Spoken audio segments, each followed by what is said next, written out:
Guys, this is Kamlesh Verma and I welcome you all in Aurora IAS, and this is lecture number 6 of our Economic Shield series of the chapter Money and Capital Market.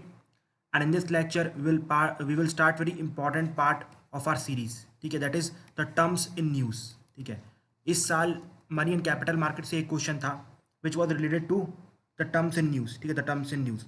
तो last lecture में मैंने बोला था कि अब जो part बचा है वो फैक्टली पार्ट है, लेकिन ये जो टर्म्स हैं बार बार आपसे पूछी जाएंगी, बार बार ये न्यूज़पेपर में रिपीट होंगी. तो अगर आप इन्हें खुद से पढ़ सकते हैं तो ठीक है, अगर आप नहीं पढ़ना चाहते, अपना टाइम बेमतलब की रीडिंग में वेस्ट नहीं करना चाहते, तो आई थिंक 2 से 3 लेक्चर होंगे इन टर्म्स के ऊपर. ये सारी टर्म समझ लीजिएगा, आपको न्यूज़पेपर में काफ़ी हेल्प मिलेगी. सबसे पहली चीज़ ये होगी.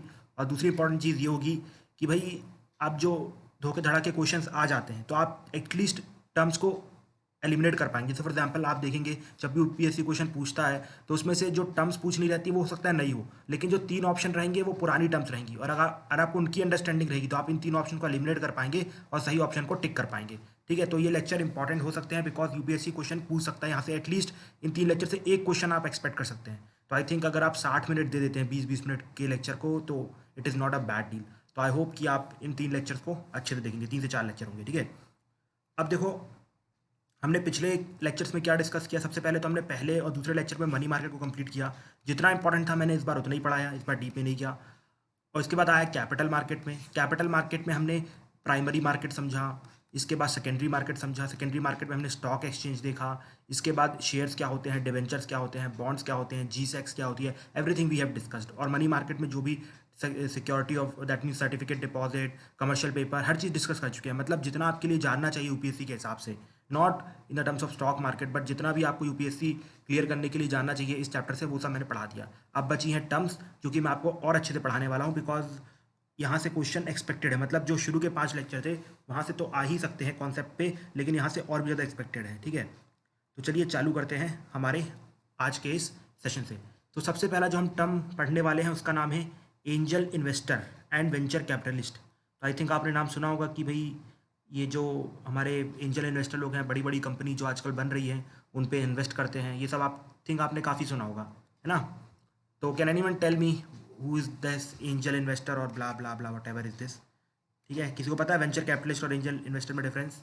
चलो कोई नहीं, अपन बता देते हैं. देखो एंजल इन्वेस्टर कि सबसे पहले आप समझो कि नीड क्यों होती है. ठीक है, इनकी नीड ही क्यों है, क्यों ज़रूरत पड़ती है इनकी. तो नीड इसलिए होती है कि देखो बहुत सारी कंपनीज होती हैं. मैंने आपको बताया कंपनीज 2 तरीके से, दैट मीन्स उनके पास 3 तरीके होते हैं पैसे रेस करने के. एक तो अपने प्रॉफिट को यूज़ कर ले, या फिर शेयर मार्केट, या फिर डिबेंचर. ना तो ये लोग प्रॉफिट यूज़ करते हैं ना डिबेंचर यूज़ करते हैं. ठीक है, बिकॉज डिबेंचर पे कोई आपको पैसे देगा नहीं. ठीक है, बिकॉज आप उसे नॉन सिक्योर्ड निकालते हो, लोगों को सिक्योर्ड चाहिए जो कि आप दोगे नहीं. तो अल्टीमेटली ऑप्शन बचता है शेयर्स. अब शेयर में भी आपके सामने 2 ऑप्शन आते हैं. या तो पहले आप मतलब पहली बात तो आपको प्राइमरी मार्केट में ही जाना पड़ेगा, आपको अपने आईपीओ ही रिलीज़ करने पड़ेंगे. और इसके बाद भी अगर आप शेयर मार्केट में नहीं जाना चाहते तो फिर आप अपने एफपीओ इशू कर दो या फिर राइट इशू कर दो. तो ये सब हमने पिछले लेक्चर में पढ़ा. ठीक है, लेकिन मान लो कि आपको आईपीओ करने से भी आपको पता है कि आपको पैसे नहीं मिलने वाले. ठीक है, अगर आप आईपीओ भी कर दो तब भी आपको पैसे नहीं मिलेंगे. मतलब शेयर मार्केट तो फिर भी थोड़ा डिफिकल्ट था, लेकिन आपके लिए आईपीओ भी डिफिकल्ट हो रहा है. जैसे फॉर एग्जांपल जब हम यूट्यूब में शुरू में कोई चैनल बनाते हैं तो शुरू के 100 सब्सक्राइबर निकालना भी बहुत मुश्किल की बात होती है. मतलब आपकी कंडीशन कुछ इस तरीके की है. तो यूट्यूब आपको क्या ऑप्शन देता है कि भैया आप गूगल एड्स करवा लो, गूगल एडवर्ड करवा लो. ठीक है, तो उसी प्रकार से यहाँ पर एक नया ऑप्शन निकल के आया है जिसे हम कहते हैं एंजल इन्वेस्टर. क्या कहते हैं? Angel investor. मतलब एंजल इन्वेस्टर कुछ ऐसे बिजनेसमैन रहते हैं जिनका काफ़ी हाई एपेटाइट रहता है. काफ़ी हाई एपेटाइट मतलब हाई एपेटाइट मतलब उनकी रिस्क टेकिंग एबिलिटी बहुत ज़्यादा रहती है. ठीक है, काफ़ी ज़्यादा रिस्क टेकिंग एबिलिटी रहती है और इनको पता रहता है कि कौन सा बिजनेस कितना प्रोपोगेट कर सकता है. फॉर एग्जांपल जब जोमेटो और ये स्विगी आज जितने बढ़ रहे हैं इनको किसी एंजल इन्वेस्टर ने फंड किया होगा, तो इनको पता था कि ये जो आज बिजनेस है इतने ऊपर आ सकते हैं. ठीक है, तो अल्टीमेटली एंजल इन्वेस्टर ऐसा बिजनेसमैन होता है जिसका बहुत ही ज़्यादा रिस्क एपेटाइट रहता है और जिसको भरोसा रहता है कि आपकी कंपनी आगे परफॉर्म करेगी, लेकिन यू नीड फंड्स. तो यहाँ पर ये आपको फंड्स प्रोवाइड करेगा. फंड्स ऐसे प्रोवाइड नहीं करेगा कि लोन देगा, ऐसा नहीं. ये आपकी कंपनी के शेयर खरीद लेगा. कैसे शेयर खरीदेगा? फॉर एग्जाम्पल कि मान लो भाई अरोड़ा आईएएस है. ठीक है, हमारा ना तो यहाँ पर कुछ हो रहा है ना वहाँ कुछ हो रहा है. मान लो नहीं हमारा प्राइमरी मार्केट में कुछ हो रहा है और ना ही हमारा सेकेंडरी मार्केट में कुछ हो रहा है. तो now we will go to angel investor. मान लीजिए टाटा साहब के पास जाएंगे. अब टाटा साहब को हमारे जो इनिशिएटिव है माइंड मैप के और ये सब काफ़ी अच्छे लग रहे हैं. तो टाटा साहब क्या करेंगे कि हमारी कंपनी को लोन नहीं देंगे, ये हमारी कंपनी के शेयर्स खरीदेंगे. या खरीदेंगे शेयर्स खरीदेंगे. फॉर एग्जांपल ये 40% शेयर खरीद सकते हैं, 25% शेयर खरीद सकते हैं. किसी ने आपके शेयर खरीदे मतलब आपको उसके रिटर्न में पैसे देगा ना.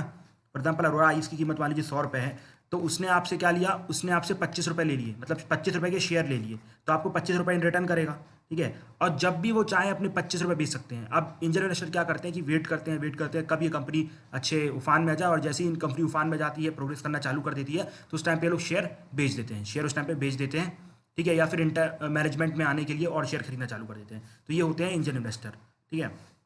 इसके बाद वही दूसरा आपने टर्म सुना होगा जिसको हम कहते हैं वेंचर कैपिटलिस्ट, जिनको हम कहते हैं क्या, वेंचर कैपिटलिस्ट। क्या बता सकते हैं वेंचर कैपिटलिस्ट कौन होते हैं? देखो, वेंचर कैपिटलिस्ट वो लोग होते हैं कि जिनकी मतलब मनी थोड़ी सी कम है, ठीक है, मनी कम है, और रिस्क एपेटाइट भी उतना नहीं है, रिस्क एपेटाइट भी उतना नहीं है। जैसे यहाँ पर रिस्क एपेटाइट बहुत ज़्यादा, मतलब ये लोग अपने दम पे अपनी काफ़ी सेविंग यहाँ पर इन्वेस्ट कर देते हैं बिजनेस में। लेकिन आप और हम जैसे लोग, जो लोग की काफ़ी रिस्क एपेटाइट नहीं होते हैं, थोड़ा बहुत पैसे की भी कमी होती है, तो हम सब क्या कर सकते हैं, मान लीजिए आप मेरी सोच वाले हैं और 10-12 लोग हैं, तो हम लोग क्या एक फ़ंड बनाएंगे, ठीक है, एक फ़ंड बनाएंगे। अब उस फंड में we will put our money, जैसे आपने 10 रुपये डाले, मैंने 10 रुपये डाले, सब लोग 10 रुपये डालेंगे, ठीक है। तो इसमें पैसे भी कम लगे, ठीक है, इसमें पैसे भी कम लगे, और इसके बाद इस पैसे को हम इन्वेस्ट कर देंगे उस बिजनेस पे जिस पे हमें लग रहा है कि ये फ्यूचर में बहुत ही ज़्यादा प्रोग्रेस कर सकता है, और इसके शेयर ये वेंचर कैपिटलिस्ट खरीद लेंगे। वेंचर कैपिटलिस्ट समझ रहे हो? वेंचर कैपिटलिस्ट मतलब बहुत सारे कैपिटलिस्ट, इन्होंने एक फंड बनाया। मतलब एंजल इन्वेस्टर बहुत ही ज़्यादा रिस्क एपेटाइट थे, यहाँ पर रिस्क एपेटाइट कम था, मान लीजिए मैं, आप और हम लोगों ने एक फंड बनाया, ठीक है, और एक किसी को मैनेजर बना लीजिए, मान लीजिए मुझे मैनेजर बना दिया गया। अब मैं क्या करूँगा, एज अ वेंचर कैपिटलिस्ट इस पूरे फंड को यूज़ करके यहाँ पर इन्वेस्ट कर दूंगा, मतलब इसके शेयर खरीद लूँगा, रोड़ा इसके शेयर खरीद लूँगा 25 रुपीज़ के। अब मान लो कुछ 10 साल बाद कंपनी चल गई, तो मैं इस शेयर को बेच लूँगा और अपने पैसे रिकवर कर लूँगा, इन सबको वापस कर दूंगा, तो उनका काम हो गया। समझ में आया वेंचर कैपिटलिस्ट और एंजल इन्वेस्टर में? यहाँ पर सिंगल इन्वेस्टर है, काफ़ी रिस्क एपेटाइट है, यहाँ there is no group work, और यहाँ पर ग्रुप वर्क देखने को मिलता है, और यहाँ पर पूल बनाया जाता है पैसों को, यहाँ पर ऐसा कोई पूल नहीं होता है, ठीक है, यहाँ पर कोई भी पूल ऐसा नहीं होता है, ठीक है। और आप देखेंगे जो एंजल इन्वेस्टर और वेंचर कैपिटलिस्ट हैं, वो मैक्सिमम आपको कहाँ देखने को मिलेंगे, कहाँ ये लोग अपना इन्वेस्टमेंट करते हैं, स्टार्टअप्स में। कहाँ पर? स्टार्टअप्स में। अब क्या होगा कि पिछले कुछ सालों में जैसे एंजल इन्वेस्टर और वेंचर कैपिटलिस्ट बहुत ऊपर बढ़ के आए, तो इनके बारे में बहुत सारी न्यूज़ आ रही थी, खासतौर पे एंजल इन्वेस्टर के बारे में, कि भैया ये लोग क्या करते हैं, इन्हीं के कुछ बेटे लोग हैं, वो लोग अपनी खुद का कोई स्टार्टअप चालू करते हैं, और उनके पिताजी यहाँ पर अपने पैसे लगा देते हैं, और जिस आगे फ्रॉड होता है, स्कैम होता है, ये सब चीज़ें निकल के आ रही थी बहुत ज़्यादा, ठीक है। तो अब इनको रोकने के लिए क्या किया गया है कि अब बहुत सारे गाइडलाइन गवर्नमेंट ऑफ इंडिया ने इशू किए हैं, जो कि आप नेट में पढ़ सकते हैं, बट फिर भी मैं 1-2-3 बता देता हूँ। जैसे फॉर एग्जांपल कि भाई अब अगर आपका कोई रिलेशन है, वो दैट मीन्स अगर आपका कॉन्फ्लिक्ट ऑफ इंटरेस्ट है उस बिजनेस से, जैसे फॉर एग्जांपल कि मान लीजिए मेरे जो ब्रदर है उसने कोई दैट मीन्स स्टार्टअप चालू किया, और मैं एंजल इन्वेस्टर हूँ, मेरे पास बहुत पैसा है, तो वो मेरा ब्रदर है, तो मैं उसकी कंपनी में इन्वेस्ट नहीं कर सकता, because there is conflict of interest. तो ये रूल आ दिया गया है। इस बार साथ ही साथ अब ये सब जैसी कंडीशन टफ की गई, अब आप ये सोचो कि गवर्नमेंट ऑफ इंडिया किस पे प्रमोट करेगी, भैया स्टार्टअप आएंगे, इनोवेशन आएंगे, तभी तो इंडिया आगे बढ़ेगा। तो उसके लिए इनको इनसे बचाना भी था, मतलब ठीक है आपने कंडीशन टफ कर दी, तो जेन्युइन कंडीशन थी इसलिए टफ कर दी, लेकिन यहाँ पर एंजल इन्वेस्टर टैक्स भी माफ कर दिया गया, ठीक है। एंजल इन्वेस्टर टैक्स, अब जो भी एंजल इन्वेस्टर इन्वेस्ट करेगा उस पर, उसके ऊपर कोई टैक्स नहीं लगा, पहले टैक्स देना पड़ता था। और ऐसी बहुत सारी condition government of India relax की है, मेनली ये दो इंपॉर्टेंट थी, तो मैंने आपको बता दी, बाकी बहुत बड़ा चिट्ठा है नेट में, यू कैन रीड इट, ठीक है। जितना बता रहा हूँ it is more than enough, ठीक है। इसके बाद हम कुछ और टर्म्स देखेंगे रिलेटेड टू शेयर मार्केट, ठीक है, रिलेटेड टू शेयर मार्केट। जैसे आपने सुना होगा कि market is getting bullish, market is getting bearish. जिन्होंने हर्षद मेहता देखी है उनको तो समझ में आ गया होगा, बट जिन्होंने नहीं देखी तो लेट मी टेल देम। देखो, बुल का मतलब होता है जो मार्केट के ऊपर जाने में बिलीव करते हैं, ठीक है, जो मार्केट के ऊपर जाने में बिलीव करते हैं। एग्जाम्पल समझो, जैसे फॉर एग्जाम्पल अभी जो कोरोना वायरस, ठीक है, कोरोना वायरस आया, तो कोरोना वायरस के बाद मार्केट काफ़ी नीचे चला गया था, ठीक है, अब उसके बाद रिकवर करना चालू किया। अब यहाँ पर देखो, अब जो हमारे बुलिश पीपल होते हैं, बुलिश पीपल जो लोग कि इन्वेस्ट करने पे ज़्यादा बिलीव करते हैं, मतलब जो सोचते हैं कि मार्केट बढ़ेगा ही बढ़ेगा बढ़ेगा बढ़ेगा, मतलब मार्केट की पीक नहीं आएगी, मतलब मार्केट बढ़ता जाएगा बढ़ता जाएगा बढ़ता जाएगा, ठीक है, उनको हम बुलिश कहते हैं, जो कि मार्केट के बढ़ने में बिलीव करते हैं, ठीक है, मार्केट के बढ़ने में बिलीव करते हैं। समझ में आ रहा है? जैसे कि हर्षद मेहता क्या था, he was a bull, he was a big bull, ठीक है, big bull of Dalal street, ये दलाल स्ट्रीट, सट्टे बाजार, ठीक है। तो समझ में आया, बुल मतलब जो मार्केट पॉजिटिव होगा उस पर बिलीव करते हैं और मार्केट को बढ़ाने में बिलीव करते हैं, ठीक है। लेकिन वहीं दूसरी तरफ होते हैं बियरिश लोग, जैसे मनु भाई, ठीक है, इनका क्या रहता है कि मार्केट को नीचे रखा जाए, मार्केट को हमेशा नीचे रखा जाए। अब देखो, ये जो बुलिश हैं, ठीक है, ये आप बताओ, ये जो बुलिश हैं, तो ये लोग स्टॉक मार्केट में क्या करेंगे, शेयर ज़्यादा खरीदेंगे कि बेचेंगे? ये लोग शेयर ज़्यादा खरीदेंगे, ठीक है। जब आप खरीदोगे तभी तो मार्केट ऊपर बढ़ेगा ना, तो याद रखना बुलिश लोग की फिलॉसफी क्या रहती है कि भैया हमेशा मार्केट ऊपर बढ़ेगा, और इनका फंडा भी ये रहता है कि भैया मार्केट बढ़ेगा तो we will get more money, और इसलिए क्या करेंगे, शेयर खरीदोगे। अब शेयर खरीदोगे तभी प्रॉफिट बनाओगे ना। अब आप देखो, अगर मार्केट बढ़ रहा है, ठीक है, मान लीजिए आज 1% इंटरेस्ट रेट मिल रहा था, कल 2% मिल रहा है, ठीक है। अब ये किसकी थिंकिंग है? ये बुलिश लोगों की थिंकिंग है। बुलिश मतलब वो मत समझना, ठीक है, कि बुलिश वैसा बुलिश, वो वाला बुलिश नहीं, मतलब बुल लोग। तो जो बुलिश लोग हैं इनके हिसाब से मार्केट बढ़ रहा है। जब आप यहाँ पर शेयर खरीदोगे आज 2% में, तो कल आपको 3% मिलेगा, आज 3% में खरीदोगे 4% में मिलेगा, समझ में आ रहा है ना। तो यहाँ पर ये लोग शेयर खरीदते हैं, बुल लोग शेयर खरीदते हैं। वहीं बेयरिश लोग क्या बिलीव करते हैं कि भैया मार्केट नीचे जाएगा, मार्केट नीचे जाएगा। जैसे मान लो कि एकदम से पीक आने वाली है, तो ये लोग बस एकदम से शेयर बेचना चालू कर देते हैं। ये लोग शेयर क्यों बेचते हैं? बिकॉज मान लो जब ये अच्छा हाई टाइम चल रहा था तो लोगों ने काफ़ी प्रॉफिट बना लिया है। अब अगर ये लोग की सोच ऐसी रहती कि अगर ये लोग यहाँ पर पैसे इन्वेस्ट करके रखे रहेंगे तो एकदम से मार्केट गिर जाएगा, और मान लो उनके पास यहाँ पर पीक पे आते थे 100 रुपये बन गया था, ठीक है। अब यहाँ पर ये जो बुलिश लोग हैं ये और इन्वेस्ट करेंगे, बिकॉज इनका ऐसा मानना हो कि नहीं भी आज 100 तक नहीं, अब 102 भी जाएगा, 104 भी जाएगा, 105 भी आएगा। लेकिन बियर्स के हिसाब से पीक बहुत जल्दी आ जाती है, पीक मतलब इससे ज़्यादा पैसे और नहीं बढ़ेंगे, तब ये लोग यहाँ पर पैसे बेच देंगे, 100 रुपये निकाल लेंगे। अदरवाइज जब ये फॉल आएगा तो इनका जो 100 रुपये है वो 50 रुपये बन जाएगा, मतलब धीरे धीरे गिरते गिरते बहुत गिर जाएगा। समझ में आया कि बुलिश और बियरिश में क्या डिफरेंस होता है? I think you are clear with it. जो बुलिश होते हैं वो शेयर खरीदते हैं, और बियरिश जो होते हैं वो शेयर बेचते हैं। बस इस लाइन को याद रख लेना, काम हो जाएगा, ठीक है। अब इसके बाद ब्लू चिप कंपनीज क्या होती है? ब्लू चिप कंपनीज क्या होती है? देखो, ब्लू चिप कंपनीज मैंने आपको बताया था सेंसेक्स और निफ्टी के बारे में। सेंसेक्स और निफ्टी में कि निफ्टी 50 में 50 कंपनीज रहती हैं, सेंसेक्स में 30 कंपनीज रहती है। तो जो भी टॉप परफॉर्मिंग कंपनी होती है अपनी फील्ड की, ठीक है, मतलब जो पूरे मार्केट को लेके चलती है। जैसे फॉर एग्जाम्पल अगर टाटा स्टील अच्छा परफॉर्म कर रहा है तो ऐसा माना जाएगा पूरा स्टील इंडस्ट्री अच्छे से परफॉर्म कर रही है, because most of the market is captured by Tata steel, ठीक है, टाटा स्टील। तो ये ब्लू चिप कंपनी है, मतलब जो हमेशा परफॉर्म करता है, जिसका मार्केट कैपिटलाइजेशन बहुत अच्छा है और शेयर का प्राइस बहुत ज़्यादा है एंड एवरीथिंग। आप मेरे ख्याल से कॉम्प्रिहेंस कर सकते हैं कि मैं क्या बोलना चाहता हूँ, ठीक है। समझ में आया ब्लू चिप कंपनीज क्या होती है? सेंसेक्स और निफ्टी के अंदर जितनी भी टॉप 50 कंपनी है, टॉप 30 कंपनी है, they are blue chip companies, ठीक है, द टॉप परफॉर्मिंग कंपनीज।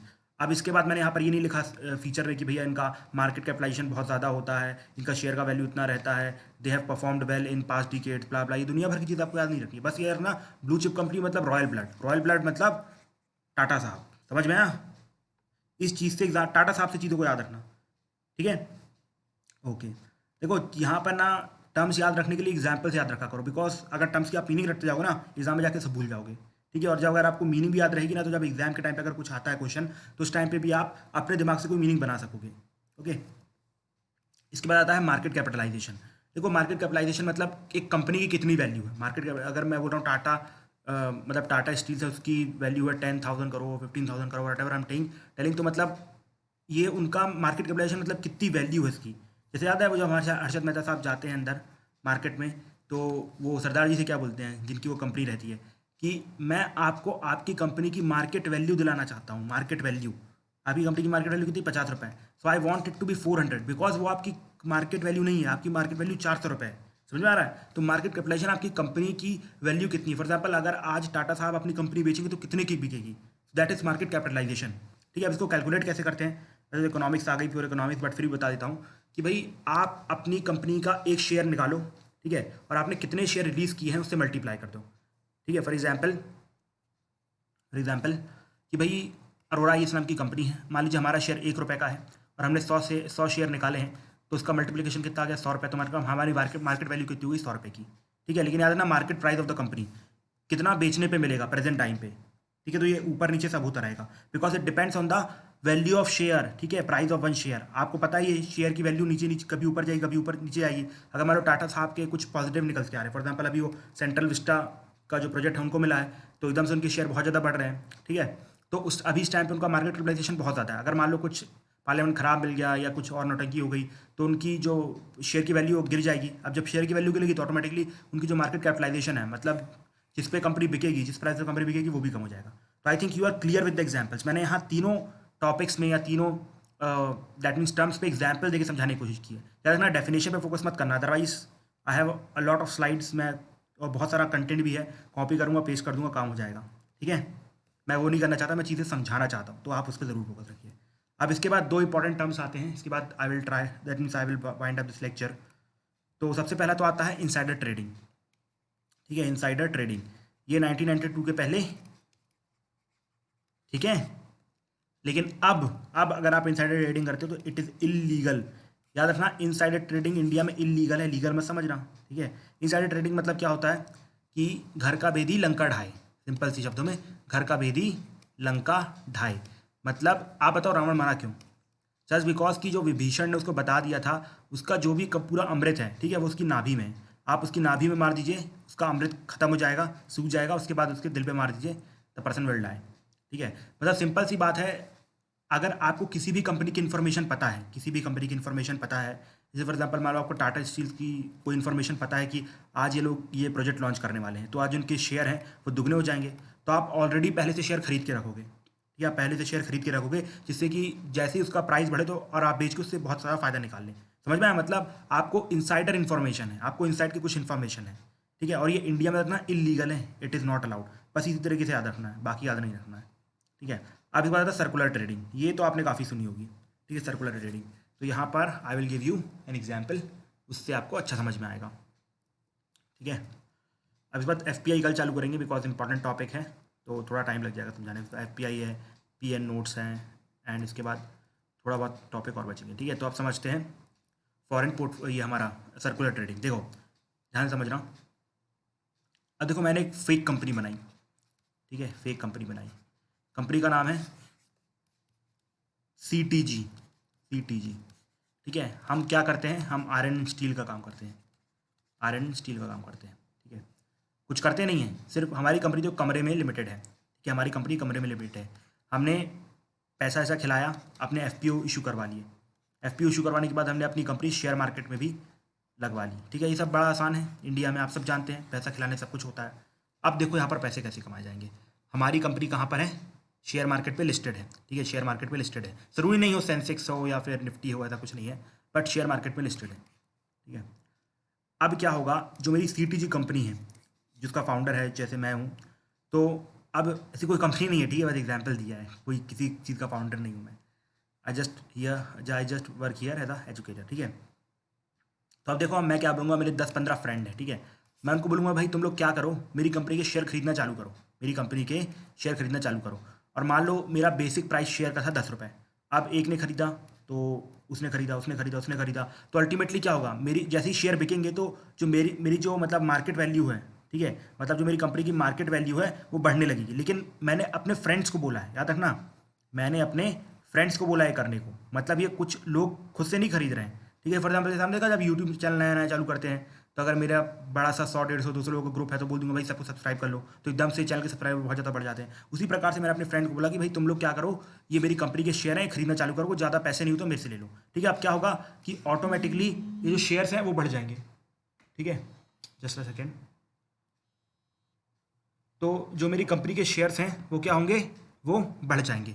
ठीक है, अब जैसे ही मेरी कंपनी के जो शेयर्स हैं वो बढ़ेंगे, तो अब कुछ लोग रहेंगे जो कि इंटरेस्ट पे काफ़ी डिपेंड करते हैं। ठीक है, ऐसा आपने देखा जब शुरू शुरू में आप स्टॉक मार्केट पे आते हो या फिर म्यूचुअल फंड में आते हो, देखते हो किसके रिटर्न ज़्यादा है, तो मेरी कंपनी का नाम उस पर टॉप पे रहेगा। ठीक है, अगर आप सर्च करोगे शॉर्ट बाय करके कि भाई इस टाइम पे कौन सी कंपनी रिटर्न कर रही है सबसे ज़्यादा, दैट मीन रिटर्न दे रही है 16%, 15%, 19%, तो मेरी कंपनी टॉप में होगी। क्यों?